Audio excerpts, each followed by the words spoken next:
engineering from University of Rochester. But my dream, although initially coming from Bangladesh, I never thought I would get in or I should even apply. When I got to Rochester, I had the courage and successfully made it. And I was there for my master's and PhD, and I finished my PhD in 2003. The same year, I got married to my husband, who is also an academic. He's not from Bangladesh, and has been one of the best decisions of my life, and has played a significant role in my career growth and my career trajectory. And actually, today on the January 28th is the 18th wedding anniversary. And one of the reasons I'm not giving this talk live, otherwise I would have been thrilled to be able to talk to you live. And beyond that, in my kind of major life events, I am blessed with two beautiful sons who were born in 2012 and 2016. As you can see, I think for Bangladeshi standards, I married quite late, as well as I had kids quite late in my life.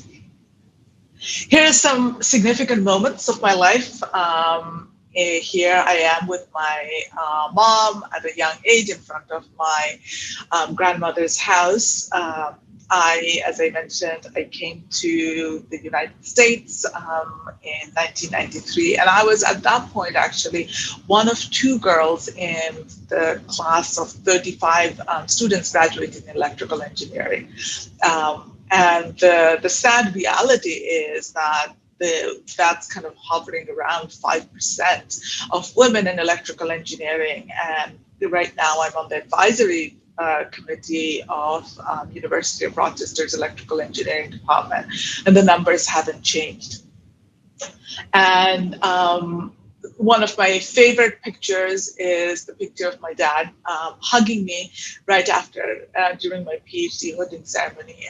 And the pride and love that is in his eyes has always been there for me, and has been a major factor of why I've been able to pursue some of my dreams and actually come to the United States in the first place, and really go against the kind of norm of what was expected of girls when I was growing up, and also parents letting their kids come abroad, particularly girls, and living alone by themselves. So I'm especially grateful for my dad, who has enabled pretty much everything in my life. And there's my husband, who also has been a rock in my life. And us, in the bottom left, you see us on our wedding day, who is to this date has been always there and my biggest champion. I want to move on to talk a little bit about my professional background. As I said, after I finished my PhD at MIT, I first started as a researcher at Intel, and I was there for about 4 years. And I've always was very interested in innovation and actually driving and leading innovation. So I wanted to pursue academia, and particularly create my own research group and be a faculty. I started my academic career at Dartmouth College in New Hampshire, where I was part of the computer science faculty as an assistant professor from 2008 to 2011, at which point I moved to Cornell University in upstate New York in Ithaca, and I was part of the computer science and information science faculty. I am currently at the New York City campus called Cornell Tech. So I've been in Cornell since 2011, and those who are in academia, tenure is a big thing. I got my tenure in 2014. In 2019, I was promoted to full professor, and just last year. I was lucky to have an endowed professorship, and I have an endowed chair right now in integrated health and technology. While I wanted to pursue academia, I was always very passionate about taking research out into the real world and try, at least in my own small way, to make a meaningful impact in society. And in 2015, about 5 years ago, I was one of the co-founder of a mental health tech startup called Health Rhythms. I served as the CEO for 5 years, and currently the company is still small. It's grown to 15 employees, but we have built products successfully, licensed our product, and raised about more than 7 billion in funding to grow the company. And here are some highlights of my professional career. I've had the opportunity when our department opened to talk about my research and demo my research to Bill Gates. I had the opportunity to present the research that I'm doing in the US Senate. One of the, on the top left corner that you see, this huge check, our team won a health tech competition that awarded us $100,000. That was the first kind of seed money that went into founding the company Health Rhythms. And without that kind of initial challenge that we won, it would have been hard to establish the company. And the biggest highlight of my kind of professional career, as you see the bottom left, is always my students. I've been blessed by having brilliant students who have worked relentlessly and really helped kind of push forward some of the research ideas that we have come up with together, and we've been able to successfully publish, innovate, as well as take some of these technology out into the real world. So that gives you a bit of a background of who I am, my trajectory, both in my life, personally as well as professionally. Now I want to talk a little bit about kind of my inspirations and obstacles, because I hope you're finding many inspirational talk, activities, opportunities to connect. And over the course of my career, some of the inspirations have really taken me further than I thought I would be able to go, and some of the obstacles that I had to consciously overcome. So I want to start with being in Bangladesh and growing up in the 80s and 90s as a young woman. There were a lot of expectations and norms that I had to abide by, or at least pretend to abide by. And that leads to me kind of talking about the weight of cultural norms. Culture is a very important part of who we are, and some of these norms kind of root us, ground us, give us comfort, but it can also weigh us down. And one of my most striking kind of memories of when I was in high school, I think preparing for the SSC examination. At that point, everybody had it.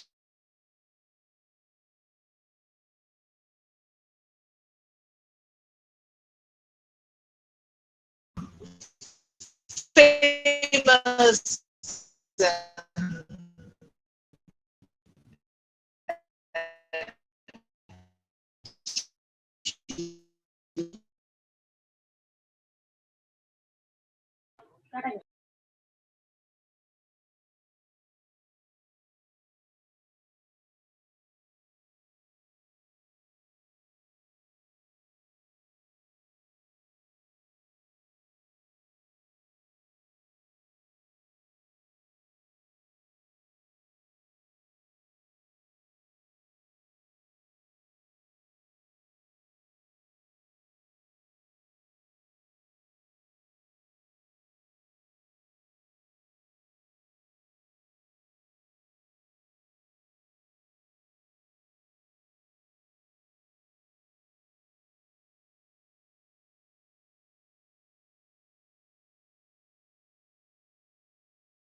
Yeah.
Kind of arguing was seen as almost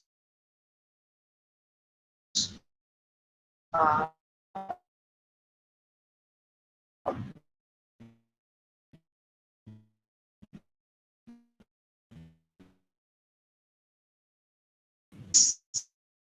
someone's opinion and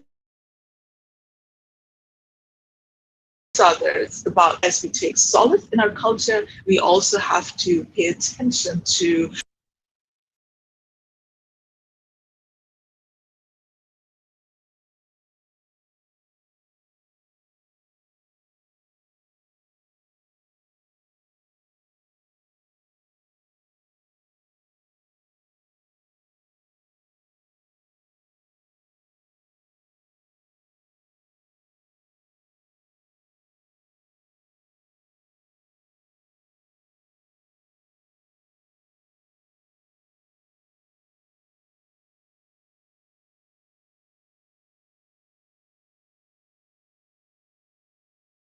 originally from Bangladesh. I grew up in Bangladesh, but for the last more than 25 years, I've been living in the United States. Hugely important, and I think as we take solace in our culture, we also have to pay attention to some of the baggage that comes with it, and take pride in being able to express ourselves and find ourselves and be true to our identity. Which brings to me to the second point that I want to make. Um,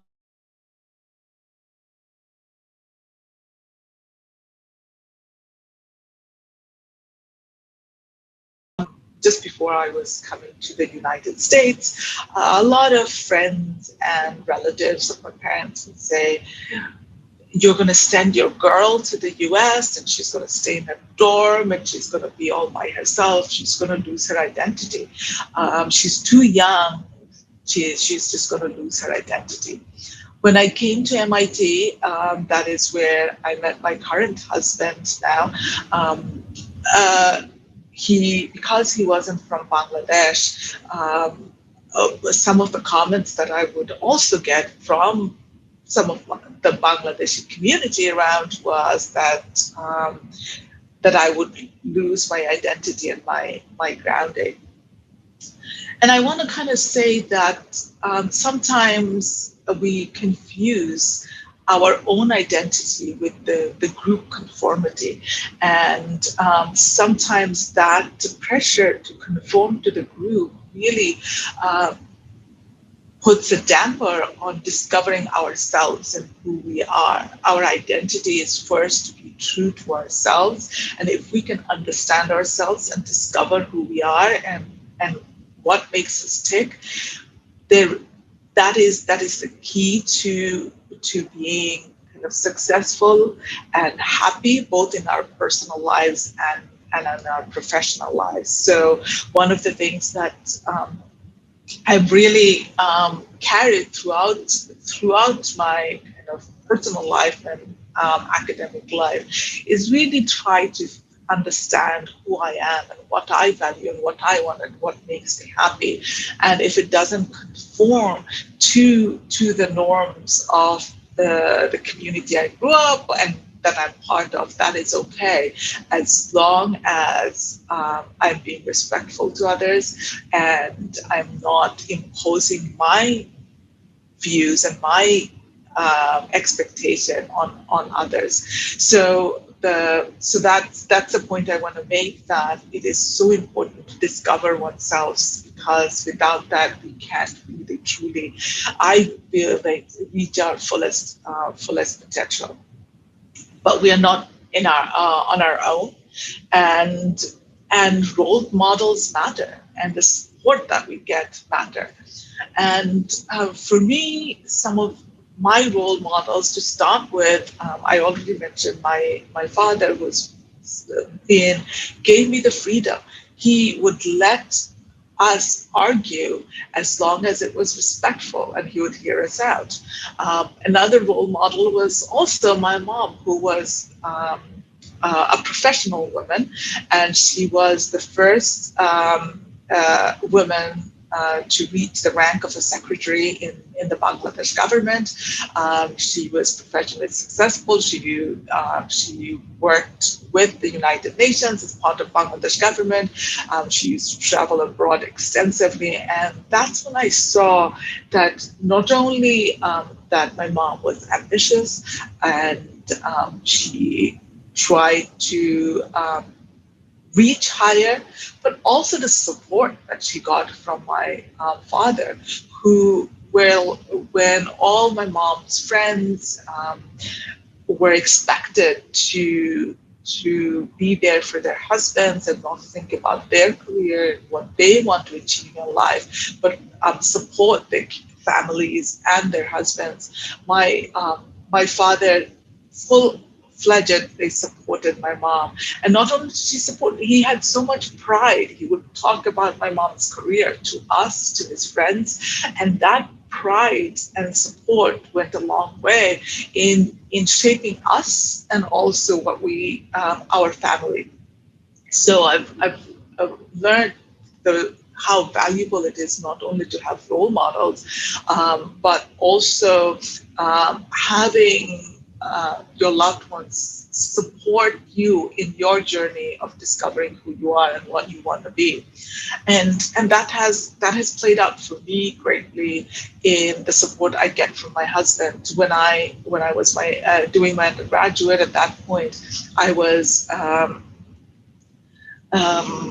going out with someone from Bangladesh, and who also was academically successful, came from a progressive family. But there is a difference between talking progressive and being progressive. And I felt, at least when I was growing up, there were peer men who talked progressive, but really wouldn't feel comfortable to having a partnership who might be equally successful or even more successful than. So a lot of problems occurred when I had graduated, and I actually graduated with stronger results than he did, and then I got into MIT, and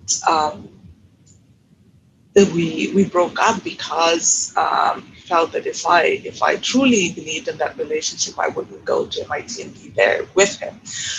But I think ultimately I was fortunate to find my husband, who has, again, just like my father, has been my biggest champion. He has supported in all my career moves. He often has even sacrificed his career goals sometimes to support me. And he, to this day, is the rock and who I turn to for courage and real strength in pursuing my dreams.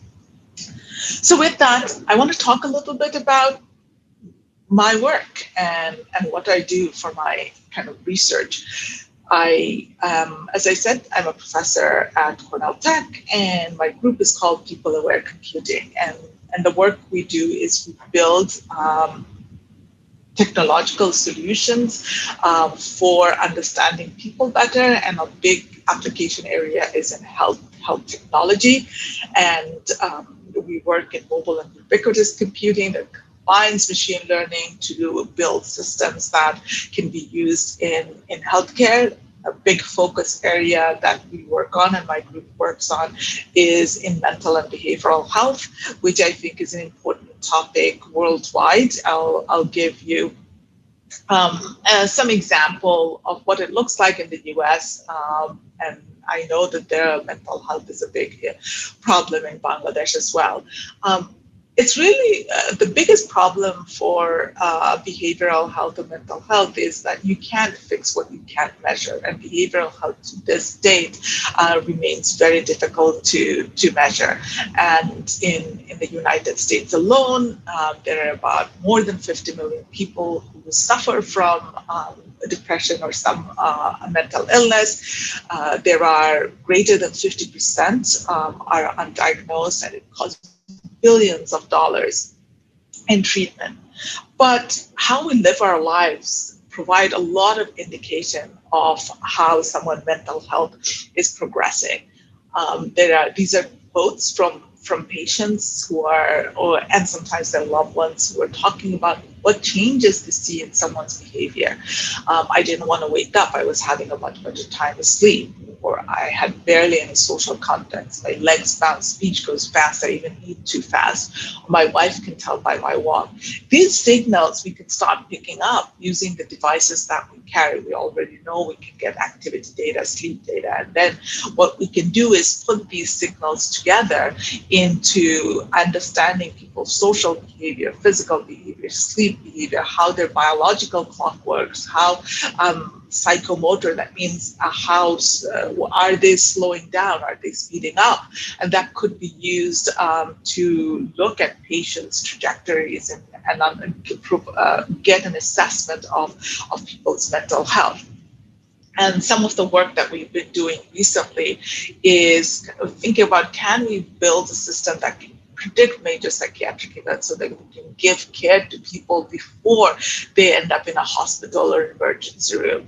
And the biggest challenge is not only that the measurement is poor, people express their symptoms in different ways. And when we build an AI system, it has to be robust. And the other technical challenge is that when we're building these AI models, we must be able to interpret what's going on, because we can't just give a classification of someone's depressed. We need to know why the system thinks they're depressed, so that the clinician addressing the problem can also get some insight into the behavior.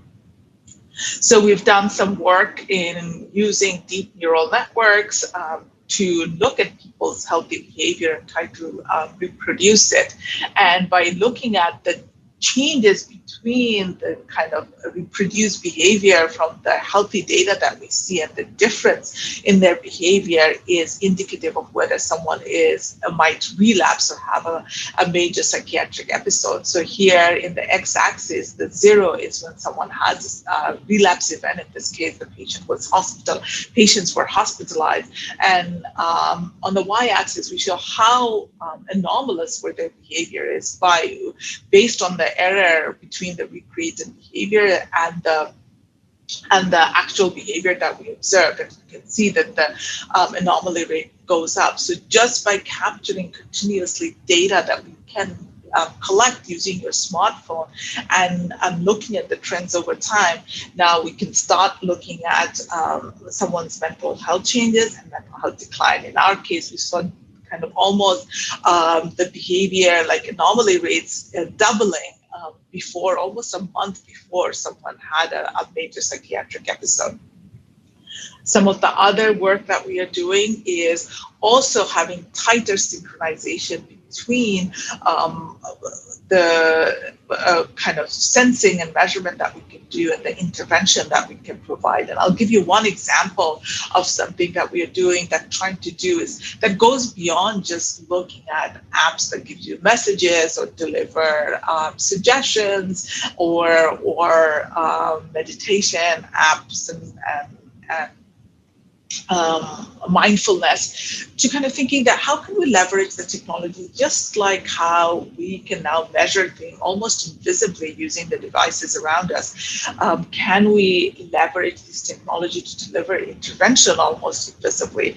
And there is a concept of biofeedback that often is used effectively in mental health intervention.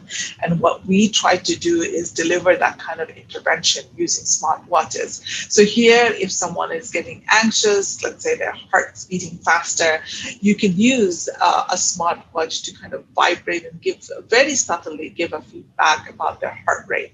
Now, instead of giving them the real heart rate feedback, if you slowed it down, will that have a calming effect? And we saw that it did by actually measuring their heart rate and kind of tweaking the feedback in a very subtle way. We can give real-time feedback that can reduce the person's anxiety level. And we also see a physiological change in terms of actually changing their heart rate and heart rate variability.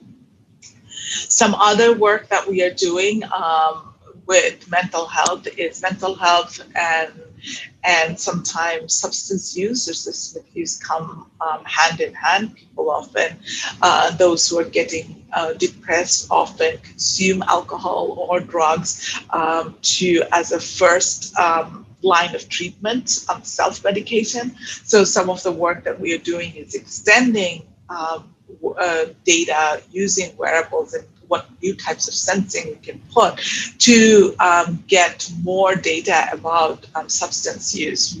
We are doing some sensing to measure alcohol consumption. We also are looking at physiological changes that happen with drug use. One of the signals is goosebumps, so particularly associated with opioid overdose. So can future generation smartwatches actually have the ability to track consumption of substance use and even anticipate whether someone is craving, so that we can provide better intervention.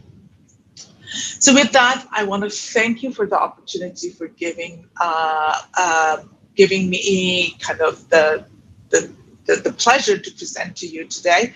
And I want to end by just summarizing some of the things that I mentioned. Be argumentative. It's there is no shame in being argumentative. There is nothing wrong. To be able to articulate your point and make a point effectively is good, but be respectful. Discover your identity before you try to conform to the identity of the group or the expectation of society. Without understanding who you are and what you want, it's really hard to achieve your best professionally and personally. And choose your partner carefully. I know many successful women and say that having a supportive, real partner is very important. And I think that has been very true in my life. And as if you're able to do that, you are well prepared to take risks in your career, and oftentimes with high risks comes high reward, but also comes failure. But you will be mentally prepared to learn from your failures and really you can do, by which I mean that you will have the can-do attitudes and the grit to learn from your failures, take risk, and ultimately be a pioneer and innovator like Ada Lovelace. I'm sure that there are many budding Ada Lovelaces are out there, and I really hope to see many more women coming from Bangladesh. And although I've had the pleasure of also supervising the PhD of some very successful students from Bangladesh, I would love to see more who are really breaking glass ceilings and pushing their career to their fullest potential. So thank you again. If I would love to hear from you, and if you have questions, you can feel free to reach out to me by email. You can, if you Google me, you'll find my contact information. And thank you again.